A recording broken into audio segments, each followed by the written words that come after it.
शिक्षा नहीं दे रही ठीक से, सरकारी अस्पतालों में इलाज नहीं दे रही, इसीलिए तो आप प्राइवेट कंपनी से पहले बीमा करवाते हैं और फिर प्राइवेट अस्पतालों में जाकर उस पैसे को देते हैं। ये सारी वो सुविधाएं हैं जो टैक्स के बदले में सरकारों से आपको मुफ्त में मिलनी चाहिए थी, लेकिन सरकारों ने आपसे टैक्स भी लेना जारी रखा और इन सुविधाओं को लेकर अपनी जिम्मेदारी भी प्राइवेट सेक्टर पर डाल दी। आज स्थिति यह है कि आयुष्मान योजना के तहत जब एक गरीब परिवार फ्री हेल्थ चेकअप कराने किसी कैंप में जाता है तो प्राइवेट अस्पताल उनके हार्ट की सर्जरी कर देते हैं, जबकि वो बिल्कुल फिट होते हैं, ताकि बीमा कंपनियां और सरकार से वो पैसा कमा सके। आपने देखा होगा अभी कुछ दिन पहले अहमदाबाद में एक अस्पताल में यही हुआ था। वो अस्पताल फ्री चेकअप कैंप लगाता है और जिन जिन लोगों के पास आयुष्मान योजना मिली उनसे कह दिया कि आपको तो तुरंत आपके हृदय की सर्जरी करनी पड़ेगी, हार्ट सर्जरी करनी पड़ेगी, और जो फिट लोग थे जिन्हें कोई बीमारी नहीं थी उनकी हार्ट सर्जरी कर दी ताकि आयुष्मान योजना के तहत ये अस्पताल पैसा कमा ले। लेकिन जब प्राइवेट कंपनी से पॉलिसी खरीदने वाला कोई व्यक्ति अस्पताल में इसी अस्पताल में भर्ती होता है और उसे वाकई में हार्ट सर्जरी की आवश्यकता होती है तो उसे बीमा कंपनी से अपने इलाज का पूरा क्लेम नहीं मिलता।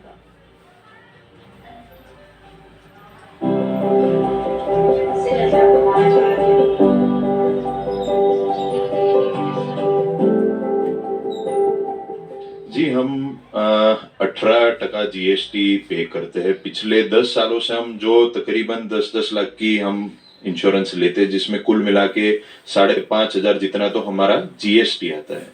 ऐसे देखने जाए तो पिछले 10 सालों में हमने 50-60 हजार रुपए का तो जीएसटी भर दिया, जिसकी कोई जरूरत हमें नहीं लगती, क्योंकि ये हमने इंश्योरेंस हमारे खुद के लिए लिया है, जिसके लिए सिर्फ और सिर्फ हम लोग खुद पे कर रहे हैं, हमारे खुद के बेटरमेंट के लिए पे कर रहे हैं, ना ही हम सरकार पे बर्डन बना रहे कोई प्रकार का। अगर ये लोग हमें राहत देते हैं तो जैसे सरकार और भी महंगाई बढ़ा रही है तो ये अमाउंट हम लोग और कहीं इसको यूटिलाइज कर सकते हैं। मुझे नहीं लगता कि ये 5,000 की भी जीएसटी, 18% जीएसटी की भी जरूरत इसमें है। मेरा खुद का इनकम टैक्स भी भर रहा हूँ तो उसके ऊपर मैं 18% जीएसटी भी भर रहा हूँ हेल्थ इंश्योरेंस पे। कुल मिला के देखने जाए तो सब जगह महंगाई हम जैसे मिडिल क्लास को ही मिल रही है।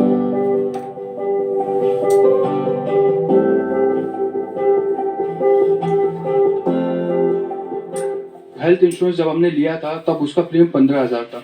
हर साल हेल्थ इंश्योरेंस का प्रीमियम कंपनी कोई भी हो अपना प्रीमियम बढ़ा देती है और उसके ऊपर 18% का जीएसटी भी लगता है। यानी कि आज मैं जो प्रीमियम 25,000 दे रहा हूँ, हेल्थ इंश्योरेंस कंपनी कह रही है कि अगले 20 साल के बाद क्योंकि इन्फ्लेशन और महंगाई बढ़ेगी तो हम आपका प्रीमियम 40,000 या 50,000 भी कर देंगे, और उस पर जो भी प्रीमियम कंपनी डिसाइड करेगी उस पर 18% का जीएसटी पड़ता है। सर हेल्थ इंश्योरेंस हम उसमें कोई पैसा हमारा वापस नहीं होता है, अगर बीमारी हुई तो मिलेगा, वरना वो भी पैसा कोलैप्स कर जाता है सर। तो हमें 18% जो पैसा देना पड़ता है हमारे ऊपर बहुत बड़ा भार है।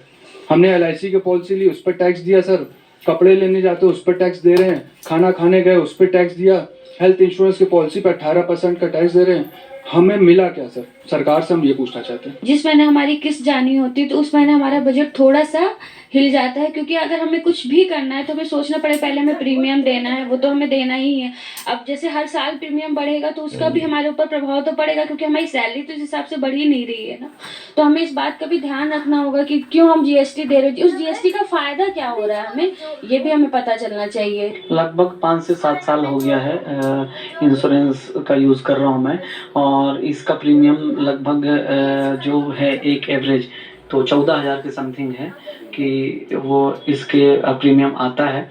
और इसमें ये है कि जैसे मैं इंश्योरेंस का यूज़ नहीं किया या बीमार नहीं पड़ा या ऐसा कुछ नहीं हुआ तो ये फिर से अगली बार मतलब अगला साल जो आएगा तो उसमें उतना ही प्रीमियम हमको भरना पड़ेगा। तो हम लगभग हम लोग ये मांग कर रहे हैं या ये चाहते हैं कि जैसे हम यूज़ ना कर रहे हैं हो या नहीं कर पाए तो उसका प्रीमियम जो 14,000 है तो उसका लगभग आधा हो जाना चाहिए। असल में हमारे देश के बहुत सारे दर्शकों ने हमें इसके बारे में लिखा, लगातार हमें मेल्स लिख रहे थे, लगातार हमसे संपर्क कर रहे थे, और बड़ी संख्या में हमारे देश के जो लोग हैं वो इस व्यवस्था से बहुत परेशान हैं, बहुत नाराज हैं, और उनकी नाराजगी ये है कि सरकार भी उनके लिए कुछ नहीं कर रही। जीएसटी तो ले लेती है, टैक्स ले लेती है, लेकिन बदले में कुछ नहीं दे रही। और ये हमारी जिम्मेदारी बनती है कि हमारे दर्शकों का जो दिल से निकलने वाली जो आवाज है वो हम आप तक पहुंचाएं, देश तक पहुंचाएं, सरकारों तक पहुंचाएं। देखिए, राजनीति की खबरें तो हर रोज आती ही रहेंगी, चुनाव हमारे देश में होते रहेंगे, चुनाव की खबरें भी आती रहेंगी, जाती रहेंगी, लेकिन आम जनता का जो दर्द है, सबसे बड़ी बात यह है कि क्या वो देश तक पहुंच रहा है या नहीं। थोड़ी देर पहले हमने आपसे असहनशीलता की बात की। धर्म को लेकर हमारे देश में बड़ी असहनशीलता हो रही है। हमने आपसे जागरूकता की बात की। हमने आपसे कहा कि लोग जागरूक हो रहे हैं, अपने धर्म को लेकर जागरूक हो रहे हैं, अपनी संस्कृति को लेकर जागरूक हो रहे हैं, अपने इतिहास को लेकर जागरूक हो रहे हैं। लोगों की जानकारियां बढ़ रही हैं, लोग अब हर चीज के बारे में जानना चाहते हैं। लोगों के पास स्मार्टफोन है, लोगों के पास सोशल मीडिया है। ये सारी बातें अभी हमने थोड़ी देर पहले आपको बताई, लेकिन आज बड़ी बात है कि अगर लोगों में असहनशीलता